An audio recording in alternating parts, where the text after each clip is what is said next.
धुळे जिल्ह्यात जलजीवन मिशन अंतर्गत सुरू असलेल्या पाणीपुरवठा योजनेच्या कामांना गती देण्याच्या सूचना जिल्हाधिकारी भाग्यश्री वेस्पुते यांनी दिल्यात। जिल्हाधिकारी कार्यालयातील सातपुडा सभागृहात जिल्हा पाणी व स्वच्छता मिशन समितीची बैठक संपन्न झाली। यावेळी जिल्हाधिकारी भाग्यश्री वेस्पुते बोलत होत्या।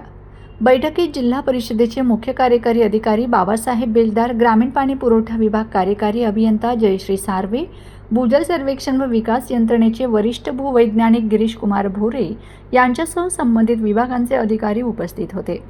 जिल्हाधिकारी भाग्यश्री वेस्पुते यांनी सांगितले की प्रत्येक ग्रामीण कुटुंबाला सुरक्षित व स्वच्छ पिण्याचे पाणी उपलब्ध करून देणे हा जलजीवन मिशनचा मुख्य उद्देश असून त्यासाठी सुरू असलेली कामं निर्धारित वेळेत पूर्ण करणे अत्यंत आवश्यक आहे।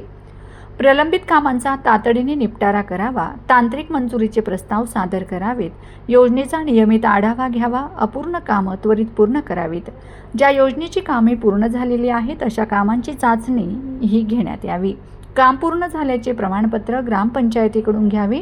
जिल्हा परिषदेचे मुख्य कार्यकारी अधिकारी श्री बेलदार म्हणाले की जलजीवन मिशनच्या कामांना नियमित भेटी द्याव्यात, मंजूर कामाचे त्रयस्थ परीक्षण करावे, स्विच रूमची कामे त्वरित पूर्ण करावीत।